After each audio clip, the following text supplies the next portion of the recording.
It is my honor to introduce our next speaker on behalf of the Atsakana Pa'ulendo. You'll have to excuse me in advance if something's going to come out the wrong way, I guarantee. It's Giving Girls a Choice, Giving Girls a Voice.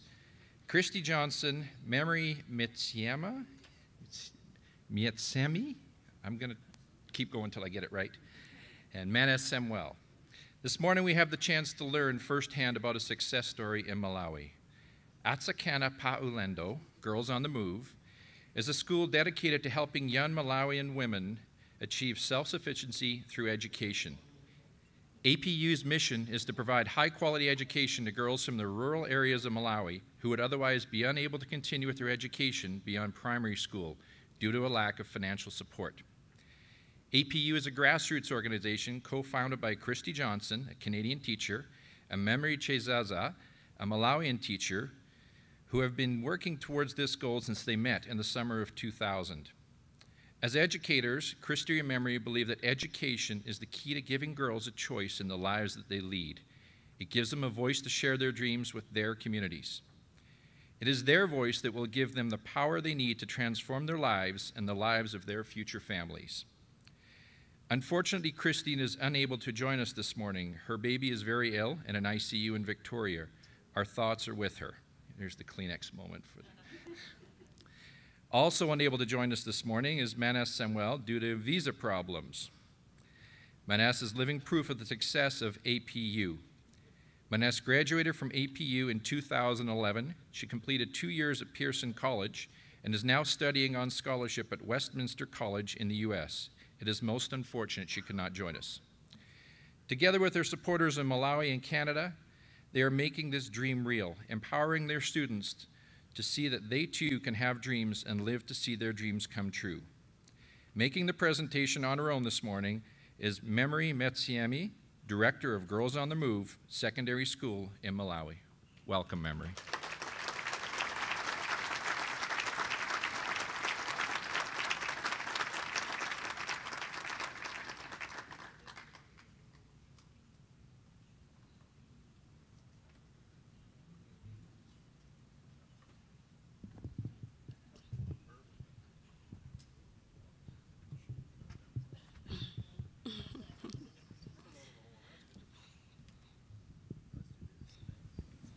Thank you. Good morning. Good morning. I feel very honored and privileged to stand before you this morning. There are so many people with beautiful stories, but that my story I can bring forward to you this morning, I don't take it for granted. My name is Memory. I'm coming from Malawi. I've got 3 boys. 6, 4, and 2. I am a teacher. Malawi, my country, is also known as warm heart of Africa.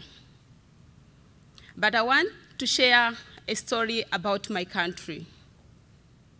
That most of the time, I sit down and really look how life is. A lot of things really breaks my heart. And I'm so happy this morning that I can share some of the problems that my country faces.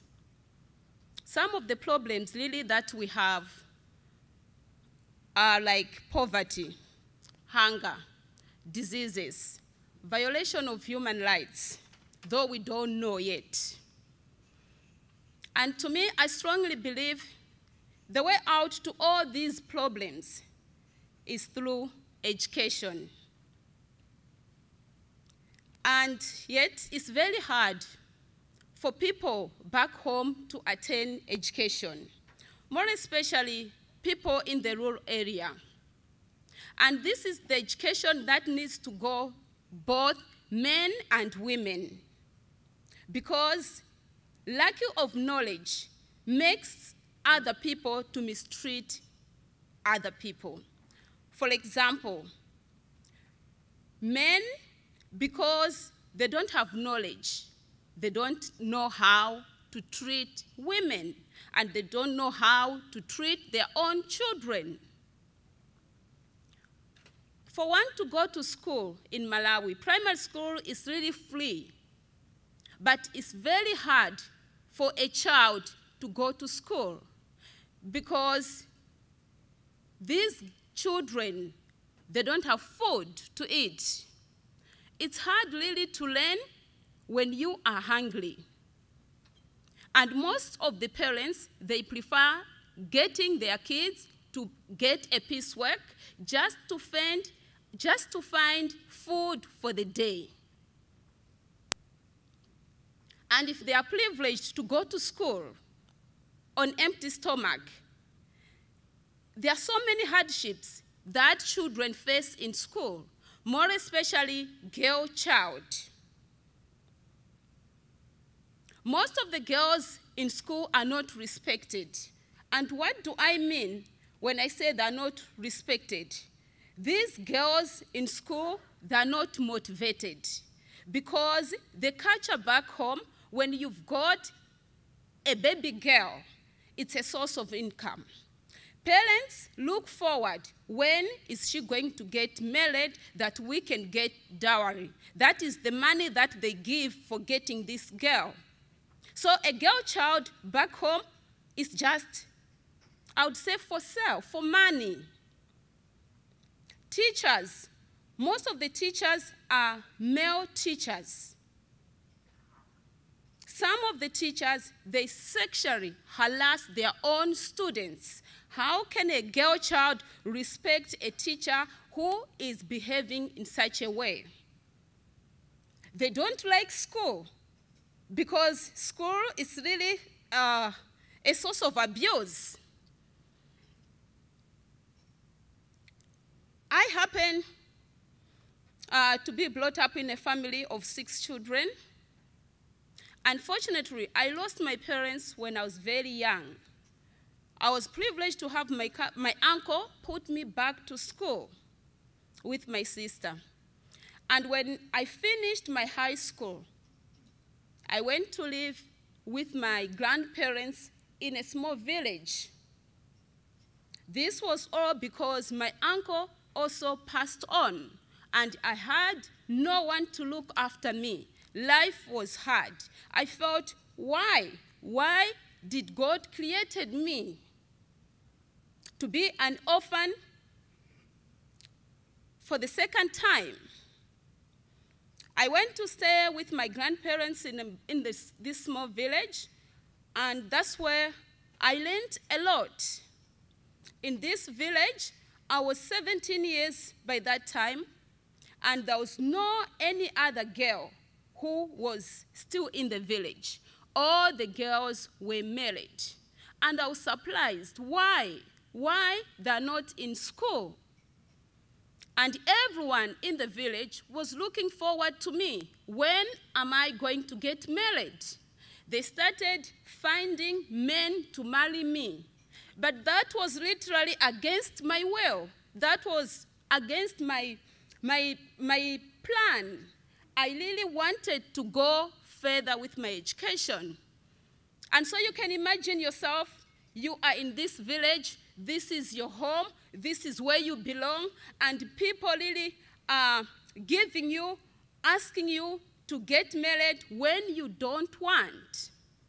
And because I refused, they planned to send a boy at night to rape me. That really made me to cry. I thought, why? Why me? Why? It was hard.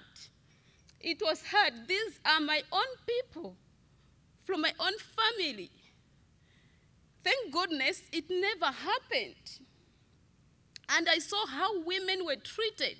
I felt very bad. I said, this is not the way of life. It should be a better way of how women can live. And yet, it was hard at the same time. How can I be a tool of change in this world, to be a better place, to be a fair world for everyone to live? Life was hard. I couldn't convince my own people.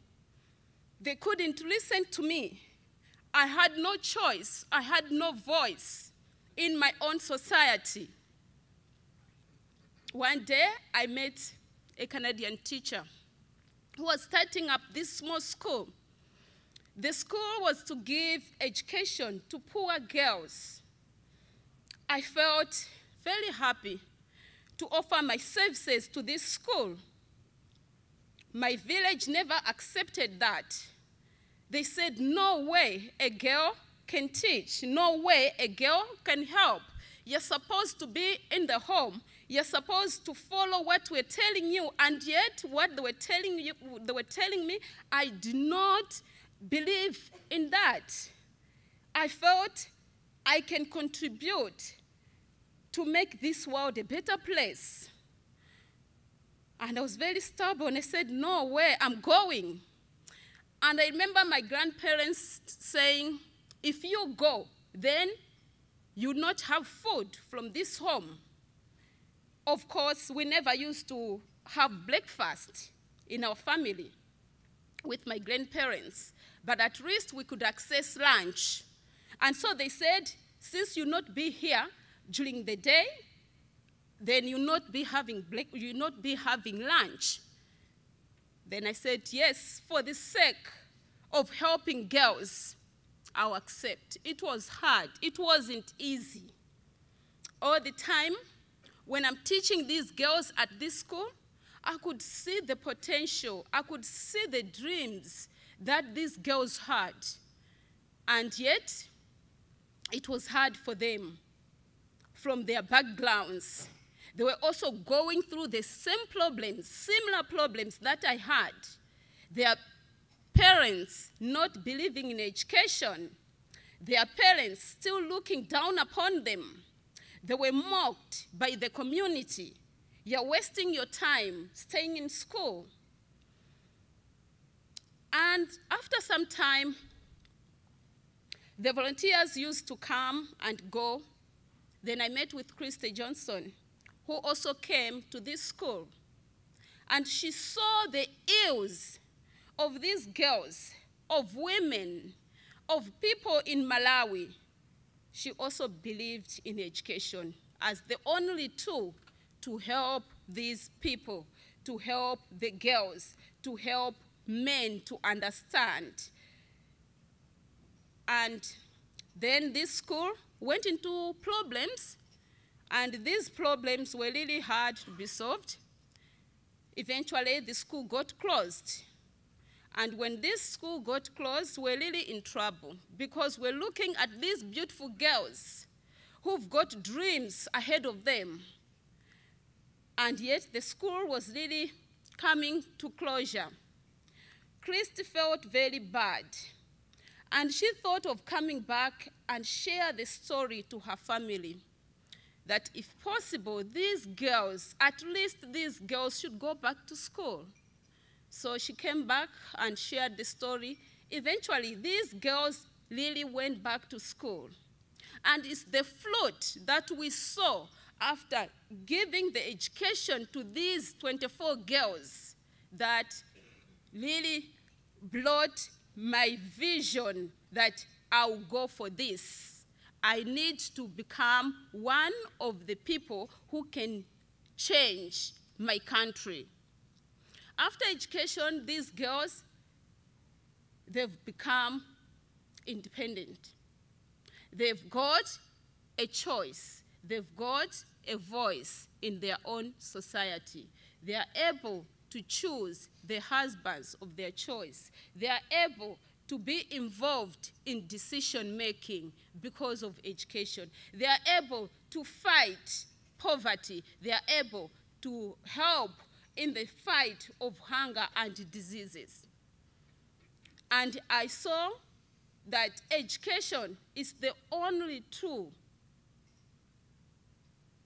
to solve all the problems that Malawi is facing. And I was also privileged to go back to school, where I got my BA in 2006. Towards the end of my school, I've been thinking, where should I work? And I was so excited with my friends. Okay, we're going to pick up nice jobs in town, and I'm going to live in town. After really suffering very hard in the village, this is my chance to be in town. And yet all the time I would think like that, something really bothered me. What about girls in the village? What about women in the village? Memory, you need to do something. That was hard. That was hard on me. And so I just needed to share this story to people. And there was no one that I felt would listen to me, would listen to my story. I thought of going back to Christy. And this time around, it was hard. I thought I was asking a lot.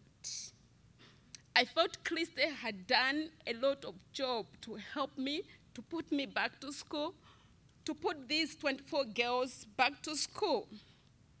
And it bothered me.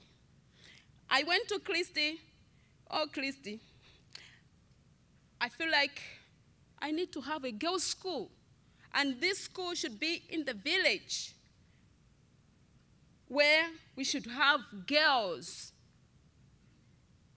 We should give education to girls. And it was also heartbreaking for Christy because she felt she was done. And she needed to come back to Canada and pick up a job and really have life to herself and her family. It was not easy. Her family tried to talk to her. We think, Christy, you're going crazy. You don't know what you're doing. And all the time I'm with Christy's family, I was so scared that I am the source of this trouble.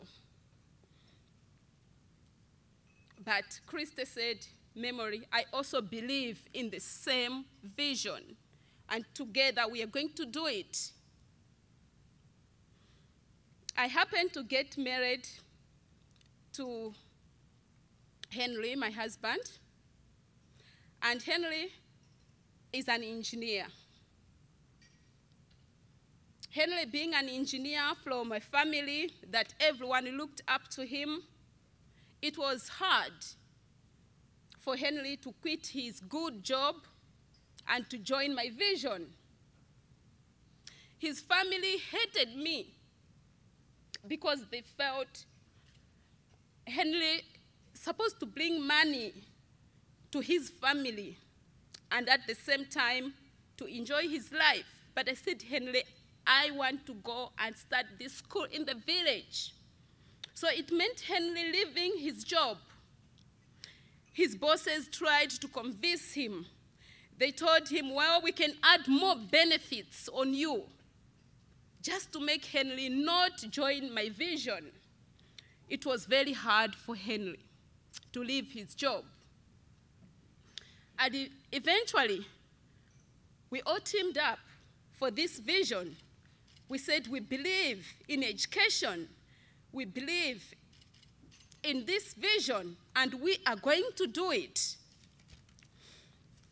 And so Henry, as an engineer, he had to sit down and plan carefully for this school.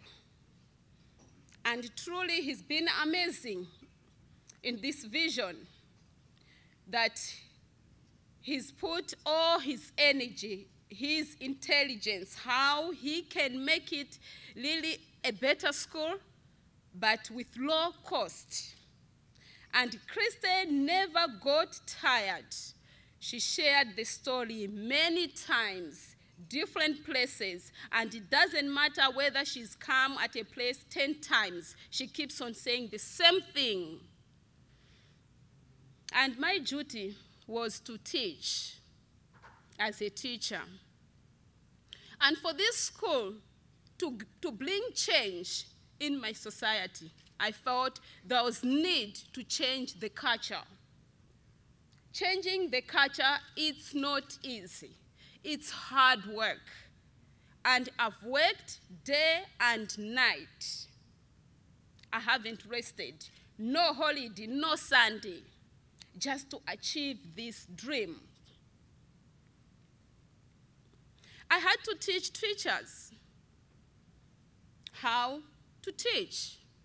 These are already teachers. You would wonder, why teach the teachers? Well, they're already teachers. Back home, teachers, they don't respect their jobs. They don't treat their job as something that is very important. A teacher can miss classes anyhow, but still more at the end of the month, he's going to be paid fully. A teacher can abuse his own students without any discipline. A teacher they know about human rights, but can violate human rights of other people without, thinking. And so I had to sit down with teachers and teach them my expectation of this school. And for your own information, our school has got 20 teachers. Out of 20 teachers, 17 are male teachers. So it's not easy to convince men.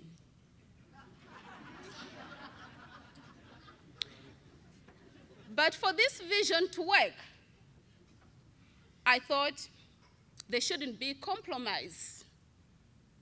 You can't follow the code of conduct, you can't teach well, you can't respect students, you can't respect yourself, you can't respect property, then you'll be fired. And so this is what has been happening.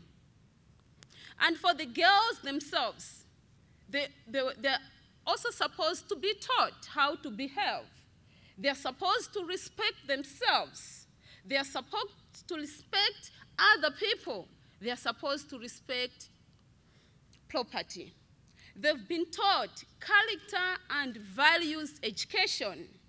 They've been taught academic competition.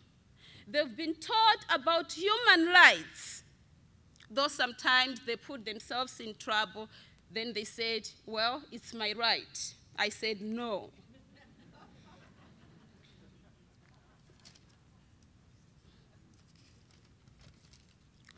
And so the vision is really to provide high-quality education that will last and eventually make the world a better and fair place for everyone to live. We believe that real and lasting change comes from grassroots. It was supposed to start with the people. Yes, you can give us money, but if we are not ready to change, change cannot happen. And so it was really necessary to teach these girls, to teach teachers on how to behave. Out of the teaching that I'm doing and I've done, we've seen some things really changing for good. Teachers have come to respect themselves. Teachers have come to respect girls, to encourage girls, to motivate, and to respect them, and eventually respect their own families. Because if you are a man, you are a boss. A wife cannot say no. Everything is yes, yes, yes. But so these teachers are also learning to respect their families. The other thing that has happened over the period of time, since we really started this school, our performance has been really very good. That each and every year, our performance is 95 above. While the neighboring schools, their performance is 30 below. You can imagine. And some other people would think, oh, this is a miracle. I said, no, this is not a miracle. This is hard work. This is consistency.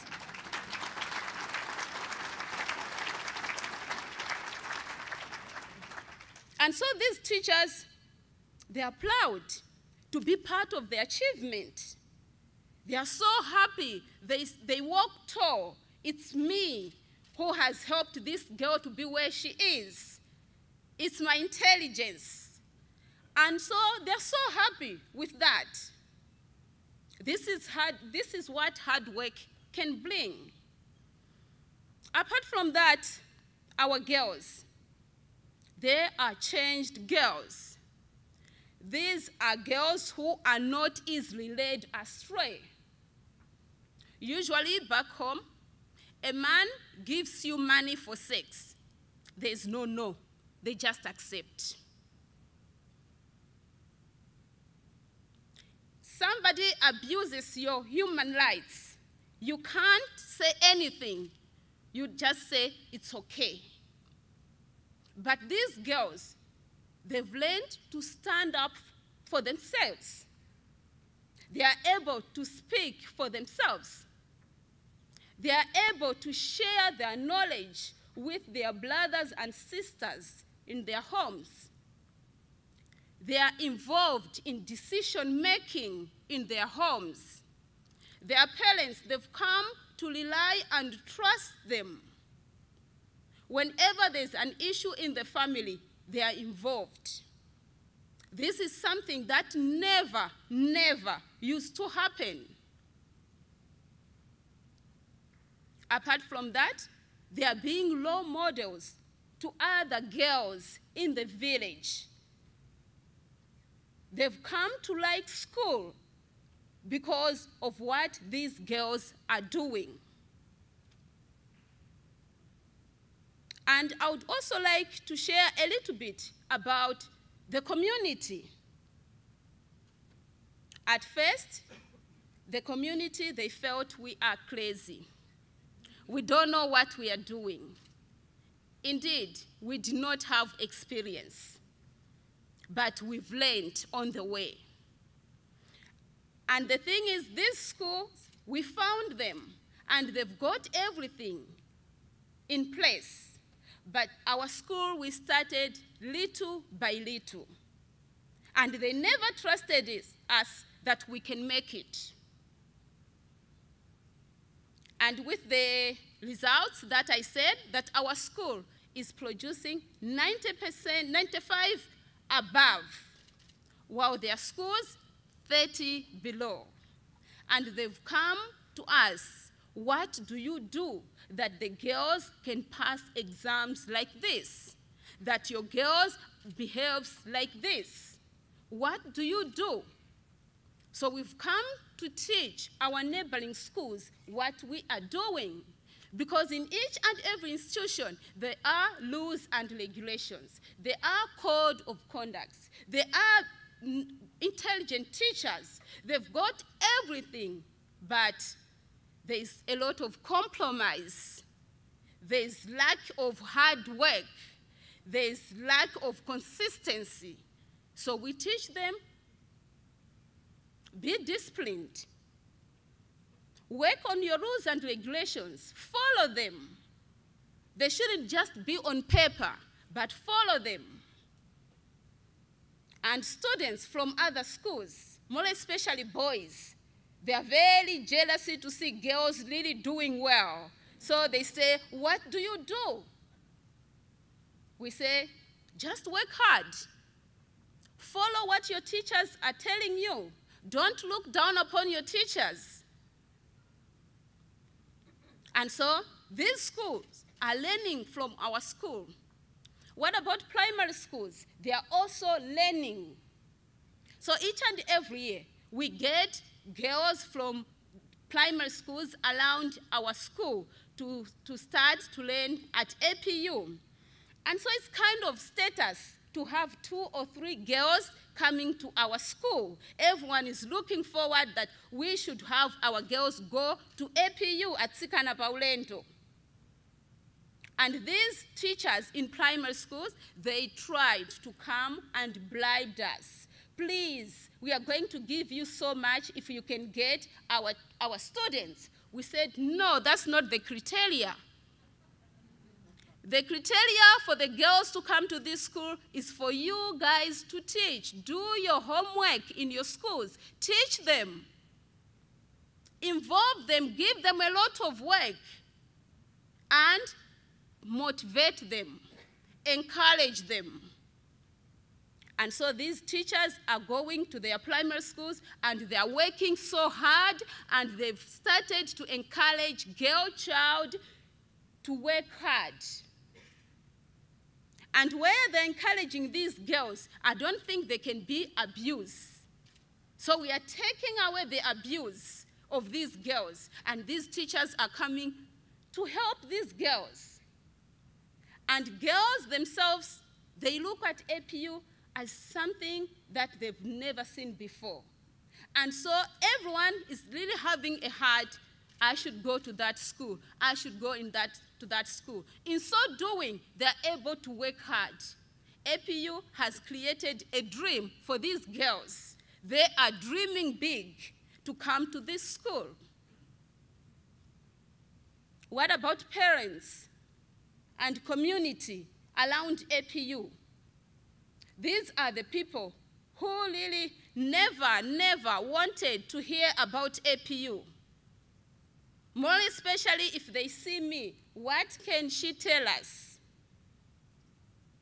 And looking at how other girls are doing, they've come to understand the vision. So APU is a school really in the rural area. In the rural area, we don't have power, we don't have electricity. So APU at night is really beautiful.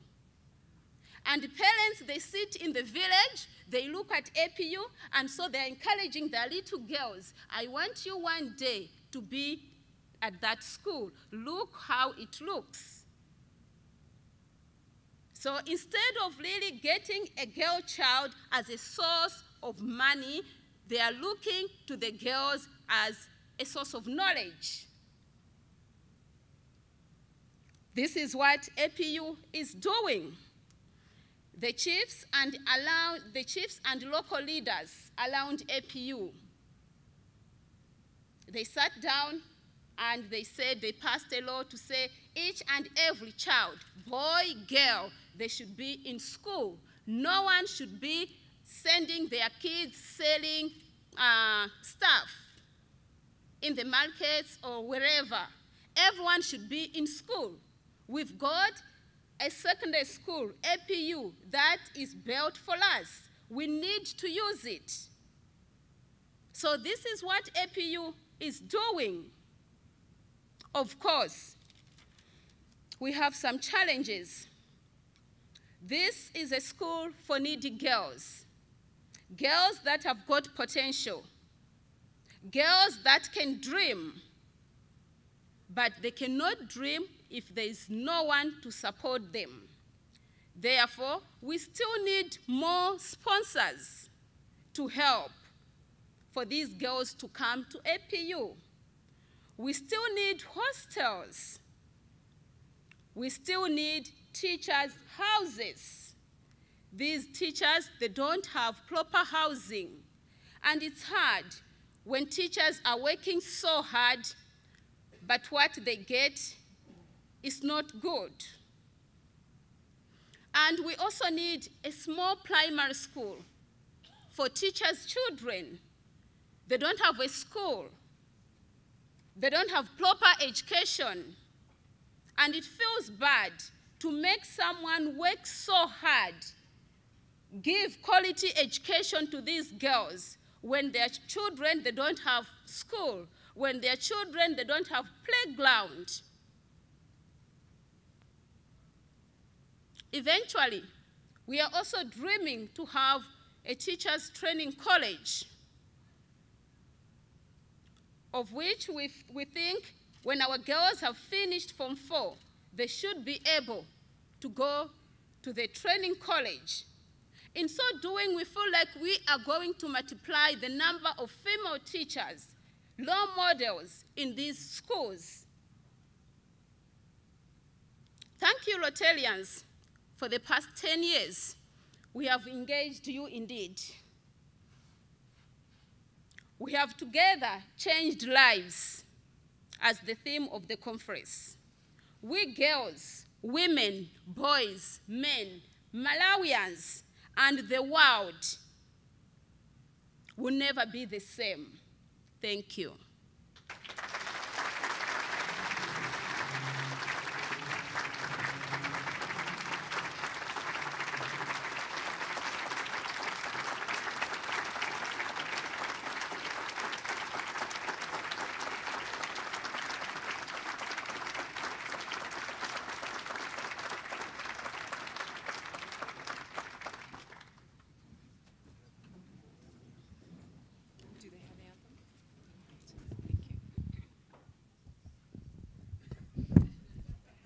It's all good. I can't run the technology. It's no big deal. I do understand that we now have the Malawian anthem that we are able to play, so we will roll that. Thank you. Please stand. Sorry. Please stand.